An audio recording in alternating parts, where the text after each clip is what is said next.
Hello hi good evening. कैसे हैं आप सब लोग। आशा करती हूँ आप सब लोग ठीक होंगे। मैं वंदना वर्मा आप सभी का स्वागत करती हूँ। आज से हम लोग शुरू कर रहे हैं ईवीएस का प्रैक्टिस सेट, जो कि एक मतलब ईवीएस और सीडीपी एक दिन होगा। मतलब अगर आज ईवीएस और सीडीपी का प्रैक्टिस सेट हुआ तो कल हमारा होगा हिंदी और संस्कृत का प्रैक्टिस सेट। मैथ का इसलिए नहीं कराएंगे क्योंकि उसे सॉल्व भी करके समझाना होता है, जो कि इस पे नहीं हो पाएगा। इसलिए हम मैथ की प्रैक्टिस सेट नहीं करेंगे। अगर आप लोग कहें तो वैसे केवल बता सकते हैं कि हाँ इसका आंसर ये। अगर सॉल्व करेंगे तो इसमें आप खुद ही देखिए, हाथ से इस पे लिखा नहीं जाता है। मतलब कोई चीज़ लिखेंगे इतना बड़ा बड़ा लिख जाता है, तो फिर सॉल्व भी करना रहेगा तो पूरे में आएगा नहीं, तो वैसे भी आप लोगों को समझ नहीं आएगा। इसीलिए हम मैथ का प्रैक्टिस सेट नहीं करेंगे। हिंदी और सीडीपी, ईवीएस और संस्कृत तीन का प्रैक्टिस सेट करेंगे। एक दिन हमारा होगा ईवीएस और संस्कृत का, और अगले दिन हमारा किसका होगा सीडीएफ और संस्कृत, सीडीपी का और संस्कृत का। ठीक, सीडीपी, संस्कृत, ईवीएस और हिंदी। ठीक, हमारी जो प्रैक्टिस सेट रहेंगे इसी क्रम में आएंगे। अगर आप लोग कहेंगे तो एक ही वीडियो में दोनों डाल दूंगी, और नहीं तो अलग अलग। जैसे अभी ईवीएस का है तो 1-2 घंटे बाद फिर हिंदी का भी हम डाल देंगे। ठीक, चलिए शुरू करते हैं। तो आज का हमारा क्वेश्चन है कि शिक्षक की सबसे बहुमूल्य निधि है उसकी क्या है। उसका वेतन है, या उसका सेवा है, या उसका गर्व है, या छात्रों का विश्वास है। तो किसी भी शिक्षक का अगर बहुमूल्य निधि पूछा जाए तो वो छात्रों का विश्वास ही होगा। क्यों होगा? क्योंकि जब बच्चा स्कूल आता है शुरू शुरू में, मतलब मान लीजिए 3 या 4 साल के बाद बच्चा अब स्कूल जाने लगता है। मतलब जो हमारी बाल वाटिका या आंगनवाड़ी होती, आंगनवाड़ी केंद्र होता है, इन सब में जाने लगता है। तो बच्चा जो होता है जब आता है बाल वाटिका या आंगनवाड़ी में, तो एक सादे कागज़ की तरह होता है। अगर कोई टीचर कुम्हार है तो जो मिट्टी से बर्तन को बनाता है वो मिट्टी क्या है, बच्चा है। तो बच्चे को जो टीचर होता है, मतलब अध्यापक होता है, वो ये विश्वास दिलाता है कि हाँ वो बच्चे को वो इस काबिल बना सकता है कि वो आगे चलकर मतलब अपने जीवन में कहीं भी किसी भी रंगमंच पर खुद को अवतरित कर सकता है। मतलब खुद की जो प्रतिभा है उसे प्रदर्शित कर सकता है। ठीक, वो तो सबसे ज़्यादा ज़रूरी टीचर के लिए क्या होता है, किसी भी बच्चे का विश्वास जीतना, उसे यह विश्वास दिलाना कि जो भी वो उसको मार्गदर्शन दे रहा है या जो भी सूचना दे रहा है, कुछ भी मतलब A to Z जो भी वो बता रहा है, उसके लिए और उसके जीवन के लिए बहुत ही ज़्यादा हेल्पफुल है। ठीक, तो ऑप्शन नंबर ये हमारा क्या, सॉरी डी हमारा ऑप्शन नंबर सही हो जाएगा। अगला क्वेश्चन हमारा है कि परिकल्पना को बार बार परीक्षण करने से गलत नहीं पाया जाता, तो वह है एक क्या है वो। किसी परिकल्पना को आप बार बार परीक्षण कर रहे हैं पर वो गलत नहीं पाया जाता, हर बार वो सही है, तो वो क्या है। तो सिद्धांत जो है, पहला ऑप्शन हमारा सिद्धांत है, दूसरा ऑप्शन है कानून, तीसरा है खोज, चौथा मूल संकल्पना। तो ऑप्शन नंबर ये हमारा सही होगा। क्यों सही होगा, सबसे पहले इसकी बात करते हैं हम लोग। तो सिद्धांत के साथ प्रायोगिक अनुभव जुड़ा होता है। कोई भी सिद्धांत हो, पहले सबसे पहले उस पर हम अपने अनुभव को देखते हैं, मतलब प्रयोग करके देखेंगे, या जो भी उसमें रहेगा, जैसा सिद्धांत रहेगा सब करके देते तो जाहिर सी बात है उसमें हमारे अनुभव होंगे। सबसे पहले उस पर हम कार्य करेंगे, उसको देखेंगे हाँ ये सही है, कैसे क्या कर रहा है।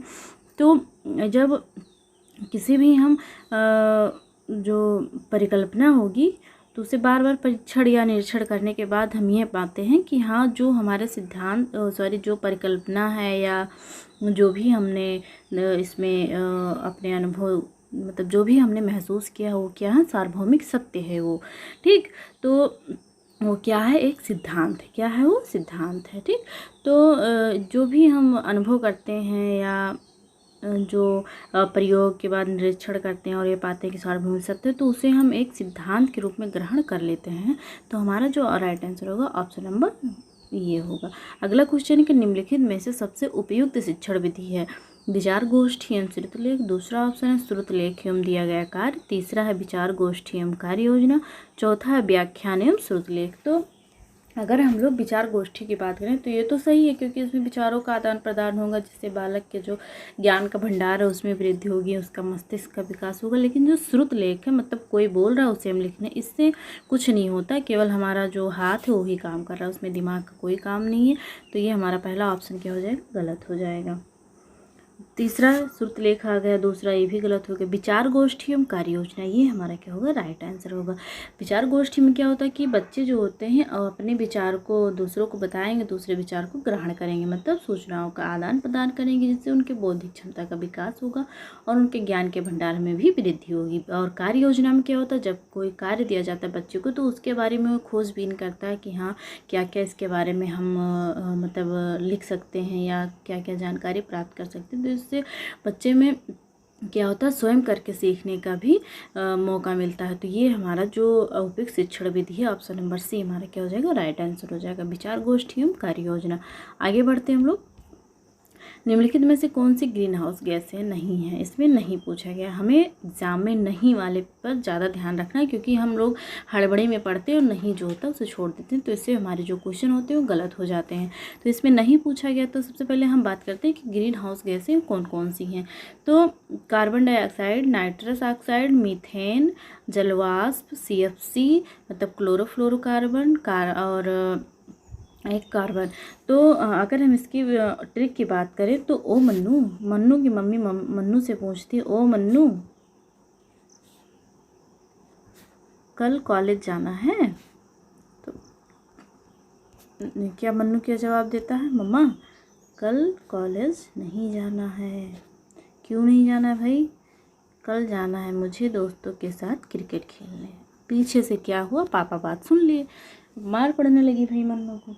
मैंने बोला ठीक है ठीक, जाएंगे, नहीं जाएंगे क्रिकेट खेलने, ठीक। तो वो से हमारा हो गया ओजोन, और माँ से हो गया मीथेन, और फिर क्या था, का से हमारा हो गया कार्बन डाइऑक्साइड, फिर हो गया कि कॉलेज से हमारा हो गया क्लोरोफ्लोरोकार्बन, जा से हो गया जलवाष्प, और ना से हमारा क्या हो गया, नाइट्रस ऑक्साइड। तो अगर हम ग्रीन हाउस गैस की बात करें तो इसमें से हमारा जो पहला ऑप्शन है कार्बन डाइऑक्साइड, नाइट्रस ऑक्साइड और मीथेन, तो ये हमारे क्या है, राइट आंसर मतलब ग्रीन हाउस गैस है। लेकिन जो हमारा तीसरा ऑप्शन दिया गया है वो ग्रीन हाउस गैस नहीं है। तो ऑप्शन नंबर सी हमारा राइट आंसर हो जाएगा। अगला क्वेश्चन देखते हैं कि ध्वनि प्रदूषण का मापन किस इकाई द्वारा किया जाता है। पूछा गया था कि ध्वनि प्रदूषण का मापन किस इकाई द्वारा किया जाता है। पहला ऑप्शन है जूल, दूसरा है डेसिबल, तीसरा है न्यूटन और चौथा है नैनो इकाई।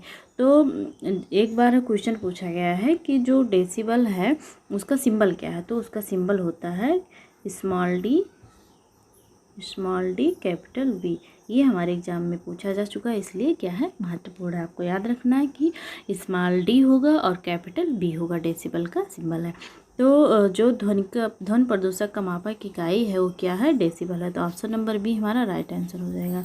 आगे बढ़ते हैं हम लोग। निम्न में से किस स्थलाकृति का निर्माण हिमानी द्वारा होता है। तो जो हमारी V आकार की घाटी होती है इसका तो जो नई नदियां हैं उनके द्वारा होता है, लेकिन जो हमारी हिमानी द्वारा नदियों का निर्माण होता है वो U आकार की घाटी का निर्माण होता है, हिमानी द्वारा होता है, ठीक।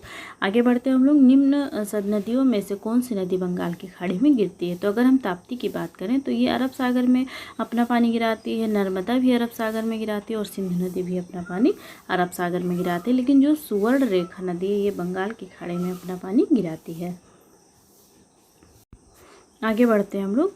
अगला क्वेश्चन है कि राकेश कक्षा 5 पर्यावरण विज्ञान शिक्षक द्वारा दिए गए कार्य को समय से प्रस्तुत नहीं करता है, अतः सबसे उपयुक्त सुधारात्मक उपाय हो सकता है। पहला ऑप्शन है प्रधान अध्यापक की जानकारी में लाना। ये ऑप्शन हमारा क्या है, गलत है। क्यों गलत है, क्योंकि कोई भी समस्या हो तो आप तुरंत प्रधानाध्यापक के पास लेकर नहीं जा सकते। पहले खुद सॉल्व करिए, उसे जानने की कोशिश करिए कि हाँ बच्चा क्यों नहीं मतलब काम को सही समय पर पूरा कर पा रहा है, कोई रीज़न है या करना नहीं चाह रहा, नहीं करना चाह रहा तो क्यों नहीं करना चाह रहा है।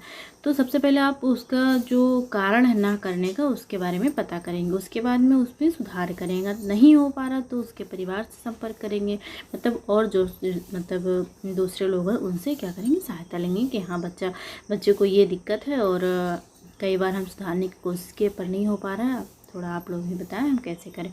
तो ऑप्शन नंबर दूसरा क्या दिया, खेल की कक्षा में प्रतिबंधित करेंगे, ये भी हमारा ऑप्शन गलत है। उसकी अनियमितताओं के कारणों को जानकर उसे सही मार्गदर्शन देंगे, ऑप्शन नंबर सी हमारा राइट आंसर होगा। अगला है कि मध्य प्रदेश में कौन सा शहर झीलों का शहर कहलाता है। पहला ऑप्शन है भोपाल, दूसरा है उज्जैन, तीसरा है इंदौर, चौथा है ग्वालियर।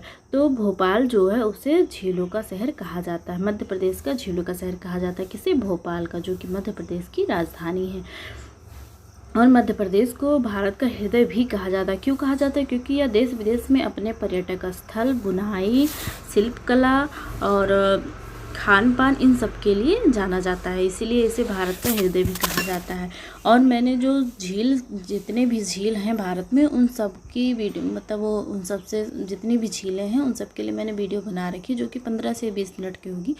अगर आप लोग देखना चाहते हैं उसे, तो चैनल पर जाकर उस वीडियो के देख लें, क्योंकि यहाँ से क्वेश्चन हमेशा बनता है। कभी लेगून झील पूछ लिया जाएगा, तो कभी विसर्प झील पूछ लिया जाएगा, या किसी झील का नाम दे दिया जाएगा और पूछा जाएगा कहाँ की झील है।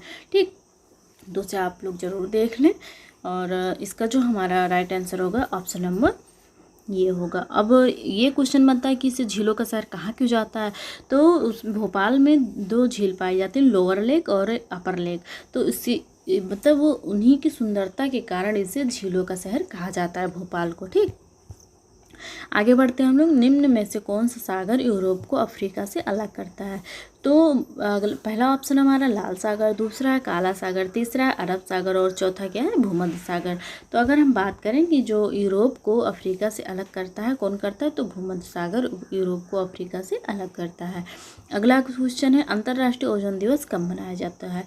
पहला ऑप्शन है 16 सितंबर, दूसरा है 7 सितंबर दिसंबर, तीसरा है 30 मार्च और चौथा क्या है? 22 अप्रैल। तो 22 अप्रैल को तो हम पृथ्वी दिवस मनाते हैं। ठीक, और बाकी बच्चा हमारा 16 सितंबर। तो 16 सितंबर को हम मनाते हैं ओजोन दिवस के रूप में। और ये बहुत ही ज़्यादा महत्वपूर्ण क्वेश्चन है। क्यों महत्वपूर्ण है? क्योंकि यहाँ ये क्वेश्चन हमारे एग्जाम में 3 से 4 बार पूछा जा चुका है, तो आप लोगों को इसे ज़रूर ध्यान रखना। और जो दिवस वाले क्वेश्चन है, ये मैं वीडियो लाने वाली हूँ, जितने मतलब अपने जो 12 महीने हैं, इन जनवरी से लेके दिसंबर तक की, जनवरी में कितने जो महत्वपूर्ण दिवस हैं उन सबको, मतलब 12 महीने के जितने भी महत्वपूर्ण दिवस हैं उन सबको मैं एक वीडियो में ले आऊँगी, जिससे आप लोग देख सकते हैं और देख लेंगे, जिससे वहाँ से जो क्वेश्चन बनेगा आप लोगों को छूटेगा नहीं। ठीक, तो पहला ऑप्शन हमारा क्या है? 16 दिसंबर। 16 दिसंबर को ही क्यों मनाया जाता है? क्योंकि ओजोन परत के संरक्षण जागरूकता के लिए इसी दिन 16 दिसंबर को ही 16 सितंबर को ओजोन दिवस मनाया जाता है। उसकी जागरूकता के लिए कदम बढ़ाया गया था इस दिन, इसलिए क्या हुआ कि 16 सितंबर को ओजोन दिवस मनाया जाता है।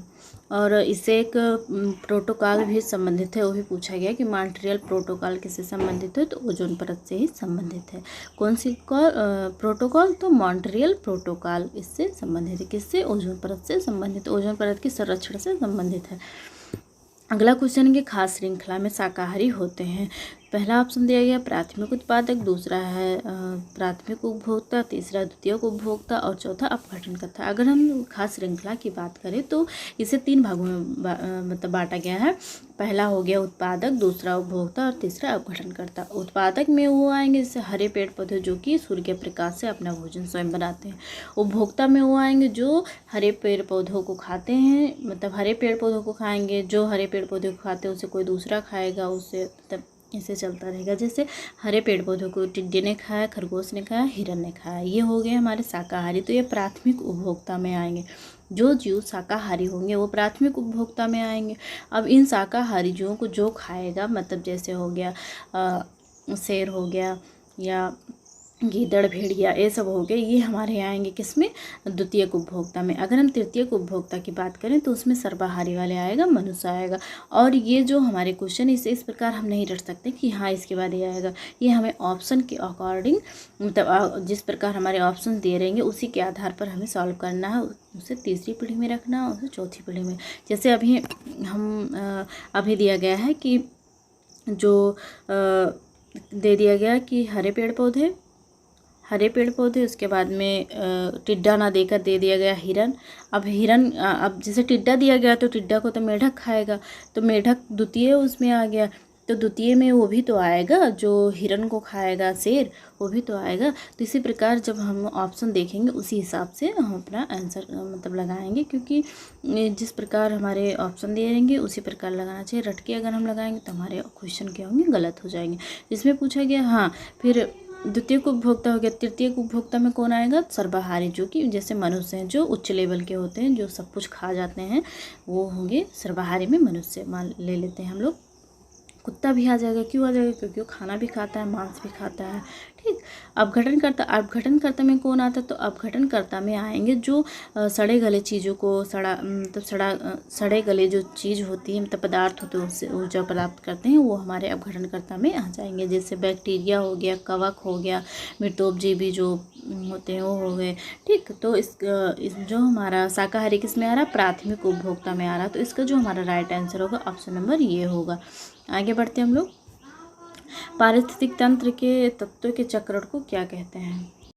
पारिस्थितिक तंत्र के तत्वों के चक्रण को क्या कहते हैं? तो रासायनिक चक्र, जैव भू रासायनिक चक्र, भूगर्भीय चक्र, भू रासायनिक चक्र। तो इसका जो हमारा राइट आंसर होगा, ऑप्शन नंबर बी होगा। क्या होगा? जैव भू रासायनिक चक्र।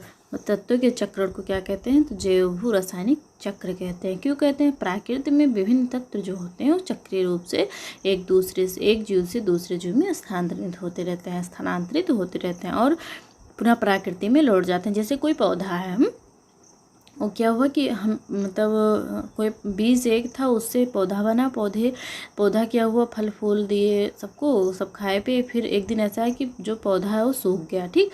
सूखने के बाद गिर गया मिट्टी पर, मतलब ज़मीन पे गिर गया, और फिर क्या हुआ कि वो वहीं पर सड़ गल गया और दोबारा प्रकृति में ही मिल गया। तो यही हमारा क्या हो गया? जीव चक्रण हो गया, मतलब पुनः फिर उसी में लौट गया। ठीक।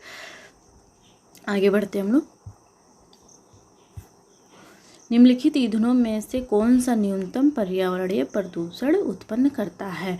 निम्नलिखित ईंधनों में से कौन सा न्यूनतम पर्यावरणीय प्रदूषण उत्पन्न करता है, मतलब सबसे कम प्रदूषण कौन उत्पन्न करता है? पहला ऑप्शन है डीजल, दूसरा पेट्रोल, तीसरा हाइड्रोजन और चौथा कोयला। तो अगर हम लोग सबसे कम की बात करें तो यहाँ पर हमारा क्या हो जाएगा? हाइड्रोजन हो जाएगा। हाइड्रोजन जो है बहुत कम, न्यूनतम मतलब कम मात्रा में पर्यावरणीय प्रदूषण उत्पन्न करता है। अब कौन कौन से जो होते हैं वो हाई लेवल के होते हैं? तो हमारा डीजल, पेट्रोल, कोयला, ये सब क्या हो गए हमारे हाई लेवल वाले जो पर्यावरणीय प्रदूषण करते हैं वो हो गए। और आगे बढ़ते हैं हम लोग। संकटग्रस्त जंतु दैत्याकार पांडा पाया जाता है। ऑस्ट्रेलिया में पाया जाता है, भारत में पाया जाता है, ब्राज़ील में पाया जाता है या चीन में पाया जाता है? पहले हम जो पांडा इसके बारे में बात करते हैं। तो ये जो संकटग्रस्त जंतु दैत्य पांडा है, ये कहाँ पाया जाता है? चीन में पाया जाता है। ये पांडा जो होता है चीनी भाषा में से क्या बोलते हैं? तो झुयांग माओ या विशालकाय बिल्ली या भालू कहते हैं। क्या कहते हैं चीनी भाषा में? झुयांग माओ। क्या कहते हैं? झुयांग माओ कहते हैं। ठीक। चीन के बांस के जो जंगल होते हैं उस पर ये रहता है और उसी बांस के पत्तियों को खाता है। ठीक। आगे बढ़ते हैं हम लोग। तो ये कहाँ पाया जाता है? चीन में पाया जाता है। ऑप्शन नंबर बी सी हमारा राइट आंसर होगा। इसे चीन में क्या बोलते हैं? तो झुयांग माओ कहते हैं। झुयांग माओ कहते हैं। निम्नलिखित किस गैस के कारण भोपाल गैस त्रासदी हुई? यहाँ ये क्वेश्चन हमेशा बनता है एग्जाम में, कभी पूछ लिया जाएगा सन कि कब हुआ था, कभी मिथाइल गैस मतलब जो गैस स्राव हुई थी उस गैस का नाम पूछ लिया जाएगा, पूछ लिया कि कहाँ हुआ था। तो इस प्रकार यहाँ से क्वेश्चन हमेशा बनता है और हर एग्जाम में बनता है। तो जो भोपाल गैस त्रासदी थी ये कब हुई थी? तो 3 दिसंबर 1984 को मध्य प्रदेश के राज्य भोपाल में हुई थी। ठीक। और इसमें क्या हुआ था कि एक मिथाइल आइसोसाइनाइड करके गैस थी जो कि लीक हो गई थी। तो उसी के कारण बहुत सारे लोगों की मृत्यु भी हो गई थी, बहुत सारे लोग घायल भी हो गए थे। तो पूछा गया गैस का नाम, तो कौन सी गैस थी? तो मिथाइल आइसोसाइनाइड थी। कब हुआ था? तो 3 दिसंबर 1984 में। कहाँ पर? तो मध्य प्रदेश के भोपाल शहर में हुआ था। ठीक। आगे बढ़ते हैं हम लोग। निम्नलिखित, ये तो ही आगे, किस देश में क्रिसमस का त्यौहार गर्मियों में मनाया जाता है? तो मतलब बहुत से ऐसे देश होते हैं जो अभी पीछे हैं। जैसे अभी हम जो ग्रीनविच टाइम लाइन है वहाँ से हमारे यहाँ की जो मानक समय रेखा कितने आगे है? तो 5.5 घंटा आगे है। तो उसी प्रकार जैसे बहुत से देश ऐसे होते हैं जहाँ हम यहाँ गर्मी होती है तब वहाँ ठंडी हो रही होती है। तो पहला ऑप्शन हमारा जापान, दूसरा भारत, तीसरा ऑस्ट्रेलिया, चौथा अमेरिका। तो हमारा जो इसका राइट आंसर होगा ऑप्शन नंबर सी होगा, ऑस्ट्रेलिया। जब हमारे यहाँ गर्मी होती है, ठंडी होती है दिसंबर में, तो ऑस्ट्रेलिया में क्या होती है, गर्मी पड़ती है वहाँ पर। ठीक, थोड़ा सा जान लेते हैं इसके बारे में हम। तो ऑस्ट्रेलिया में जो क्रिसमस त्यौहार है वो गर्मियों में 25 दिसंबर को मनाया जाता है। इसका कारण यह है कि ऑस्ट्रेलिया जो है दक्षिणी गोलार्ध में स्थित है। कौन से गोलार्ध में स्थित? दक्षिणी गोलार्ध में स्थित है। और दिसंबर का महीना जो होता है ऑस्ट्रेलिया में गर्मी का पहला महीना होता है। ऑस्ट्रेलिया में गर्मी जो होती है 1 दिसंबर से लेकर 28 या 29 फरवरी तक होती है। ठीक, तो इसीलिए वहाँ जो होता है क्रिसमस त्यौहार कब मनाया जाता है, तो गर्मी में मनाया जाता है। अगला क्वेश्चन है कि गिर वन्य जीव अभ्यारण्य निम्न में से किस वन्य जीव का संरक्षण करता है? तो अगर गिर वन्य जीव की बात करें हम लोग, तो ये गुजरात में है गिर वन्य जीव अभ्यारण्य। और इसके अगर हम संरक्षण की बात करें तो यह शेरों का संरक्षण करता है। ठीक, शेरों का संरक्षण करता है गिर वन्यजीव अभ्यारण्य। अगर इसकी बात करें कहाँ पर है, तो ये गुजरात जिले में है। तो पहले ही आप लोग बता चुके हैं, जंगली शेरों का संरक्षण करता है। ठीक, आगे बढ़ते हम लोग। निम्न में से कौन सी प्राकृतिक वनस्पति मरुस्थलीय प्रदेशों में पाई जाती है? महोगनी, कैक्टस, चंदन और फर।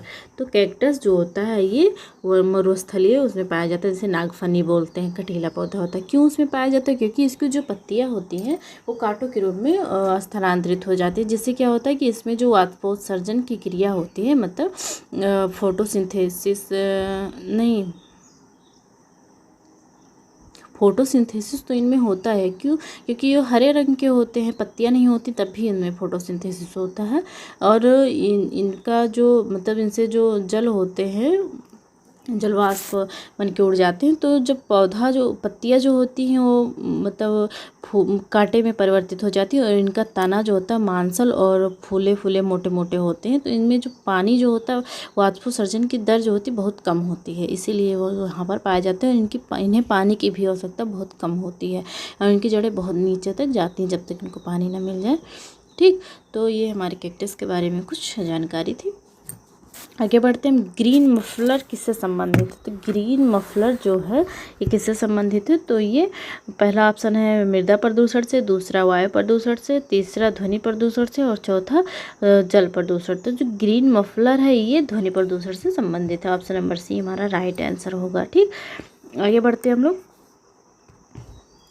भू पारिस्थितिकीय तंत्र में ऊर्जा का महत्वपूर्ण स्रोत क्या है? तो सूर्य है, पृथ्वी है, चंद्रमा है या शुक्र है? तो भू पारिस्थितिकीय तंत्र में ऊर्जा का सबसे महत्वपूर्ण स्रोत जो है वो क्या है? सूर्य है।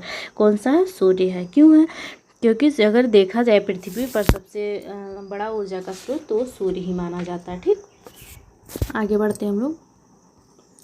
टाइटन किस ग्रह का प्राकृतिक उपग्रह है? टाइटन जो है किस ग्रह का प्राकृतिक उपग्रह है? वरुण का है, बुध का है, या शनि का है, या शुक्र का है? तो जो हमारे सौरमंडल में शनि जो है आकार पर दूसरा स्थान है, और जो टाइटन ग्रह है ये उसी का है। तो टाइटन उपग्रह किसका है? टाइटन किस ग्रह का उपग्रह है? तो शनि का है। कौन सा किसका है? शनि का। ऑप्शन नंबर सी हमारा राइट आंसर हो जाएगा। ठीक, अगर हम ग्रहों की क्रम देखें कि कौन सा ग्रह किस ग्रह के बाद है, तो उसके लिए भी एक ट्रिक है जो कि मैंने शॉर्ट वीडियो में बना रखी है। अगर आप लोग देखना चाहें तो उस चैनल पर जाकर उसे देख सकते हैं। उससे ट्रिक बता दे रहे हैं हम। बसपा में बसावा लिख नहीं रहे हैं, आप लोग वहाँ जाकर देख लीजिएगा। बसपा में बसावा। तो बा से हमारा हो गया बुध, सा से हो गया शुक्र, पा से पृथ्वी, माँ से मंगल, फिर बा से बृहस्पति, आ से अरुण, वा से अरुण वरुण। ठीक, तो आप लोग वहाँ पर चैनल पर जाएं और शॉर्ट वीडियो में डाला गया है, आप लोग देख सकते हैं, वहाँ अच्छे से बताया गया है। आगे बढ़ते हैं हम लोग। निम्नलिखित में से कौन सी बायोडीजल की फसल है? पहला ऑप्शन है कपास, जेट्रोफा, गन्ना, आलू। तो ये तो सबको पता होगा जो बायोडीजल की फसल कौन सी है? जेट्रोफा है। आलू से नहीं बनता, ना गन्ना से, ना कपास से। कपास से तो हमें रुई मिलती है, गन्ना से हमें चीनी, रस, गुड़ ये सब मिलता है, और आलू तो हम लोग खाते हैं जो कि तना है। आगे बढ़ते हैं हम लोग। पर्यावरण संरक्षण अधिनियम किस वर्ष पारित हुआ था? तो पर्यावरण संरक्षण अधिनियम जो है वो कब पारित हुआ था? तो पर्यावरण संरक्षण अधिनियम 1986 में पारित हुआ था। 5 जून 1972 में स्टॉकहोम में एक सम्मेलन हुआ था। कौन सा था? तो संयुक्त राष्ट्र का प्रथम मानव पर्यावरण सम्मेलन कहाँ हुआ था? तो 5 जून 1972 को स्टॉकहोम में हुआ था। और फिर जो मतलब ये जो अधिनियम था पर्यावरण संरक्षण अधिनियम कब पास मतलब सम्मेलन तो 1972 में ही हो गया था, लेकिन इसे पास कब किया गया तो 1986 में इसे पास किया गया। इसीलिए पर्यावरण संरक्षण अधिनियम पूछा गया ना कब पारित हुआ तो 1986 में पारित हुआ। अगर पूछा जाए कि सम्मेलन कब हुआ तो 5 जून 1972 को सम्मेलन हुआ। कहाँ पर तो स्टॉकहोम में इसका सम्मेलन हुआ था। तो हमारा राइट आंसर क्या होगा, ऑप्शन नंबर बी हमारा राइट आंसर हो जाएगा। आप आगे बढ़ते हैं हम लोग। भूमंडलीय तापन का कारण क्या है? हिमनदों में वृद्धि, कार्बन डाइऑक्साइड में वृद्धि, कार्बन डाइऑक्साइड में कमी या वनों में वृद्धि। तो इसका जो हमारा राइट आंसर होगा ऑप्शन नंबर बी होगा। कार्बन डाइऑक्साइड में वृद्धि भूमंडलीय तापन का प्रमुख कारण है। ठीक, और कहीं ना कहीं अगर ये तो हमारा जैसे सारे इसमें वनों में वृद्धि, ये तो अगर वनों में कमी दी गई होती तो ये हो सकता था। कमी होगा तो प्रदूषण का कोई बात ही नहीं है। वो हिमनदों में वृद्धि, ये भी कोई वो नहीं है। तो ऑप्शन नंबर हमारा भी राइट आंसर होगा। निम्नलिखित में से किसमें सर्वाधिक जैव विविधता पाई जाती है? शीतोष्ण पर्णपाती वन बायोम में, उष्ण कटिबंधीय सदाबहार वर्षा वन बायोम में, शीतोष्ण घास प्रदेश बायोम में या सवाना घास के मैदान में। तो इसका जो हमारा राइट आंसर होगा ऑप्शन नंबर बी होगा। उष्ण कटिबंधीय सदाबहार वर्षा वन में जो है सबसे ज़्यादा जैव विविधता पाई जाती है। ठीक, ऑप्शन नंबर बी हमारा क्या हो जाएगा, राइट आंसर हो जाएगा। आगे बढ़ते हैं हम लोग। निम्नलिखित में से किस मृदा का निर्माण लावा द्वारा होता है? लाल मिट्टी, काली मिट्टी, जलोढ़ मिट्टी, लैटेराइट मिट्टी। तो जो हमारी काली मिट्टी होगी ये लावा द्वारा इसका निर्माण होता है। कपास के लिए बहुत ही अच्छी फसल मानी जाती है। काली मिट्टी का निर्माण किससे होता है? लावा द्वारा होता है, और ये कपास के लिए बहुत अच्छी मानी जाती है। ठीक, आगे बढ़ते हैं हम लोग। गंगा एक्शन प्लान को लाने का उद्देश्य निम्नलिखित में से किस सुधार हेतु है? जल की गुणवत्ता, जल का वेग, जल की प्रचुरता, जल के तापमान। तो इसका जो हमारा राइट आंसर होगा जल की गुणवत्ता। क्या है गंगा प्लान लाने का उद्देश्य? तो जल की गुणवत्ता में सुधार लाने हेतु गंगा परियोजना लाई गई थी। अगला ये हमारा लास्ट क्वेश्चन है ईवीएस का। निम्नलिखित में से कौन सा वृक्ष जैविक कीटनाशक का उत्पादक है? तो जैविक कीटनाशक का उत्पादक की बात करें हम तो हमारा नीम होगा। इसकी पत्तियां भी हमारे घाव को साफ करने में, और दाना फुंसी निकल आए तो उसे भी साफ करने में मदद करती है, क्योंकि उसे इसके पत्ती को गर्म पानी में उबाल कर उससे हम अगर साफ करें तो हमारे जो दाने या घाव होते हैं उसमें जो बैक्टीरिया वगैरह लग जाते हैं वो नष्ट हो जाते हैं। तो इसका जो हमारा राइट आंसर होगा ऑप्शन नंबर बी ये होगा, क्योंकि इसकी छाल से भी दवा बनती है, इसकी पत्तियां भी कारीगर हैं, और जो भी मतलब जितने भी पार्ट इसके हैं, इसके जो मतलब फल होते हैं उससे भी तेल निकाला जाता है, वो भी बहुत फ़ायदा करता है। ठीक, तो आज की जो हमारी वीडियो थी यहीं तक थी। आशा करती हूँ आप लोगों को समझ में आया होगा। अगर वीडियो अच्छी लगे तो ज़्यादा से ज़्यादा लोगों में शेयर कर दें, चैनल को सब्सक्राइब भी कर लें। अगर पहली बार आ रहे हैं तो सब्सक्राइब कर लीजिए, अगर पहले से ही जुड़े हैं तो एक अच्छा सा कमेंट कर दीजिए आप लोग, जिससे मैं और मोटिवेट हो जाऊं और आप लोगों को और अच्छी अच्छी वीडियो प्रोवाइड करा पाऊँ। तो चलिए फिर मिलते हैं हम अगली क्लास में। धन्यवाद।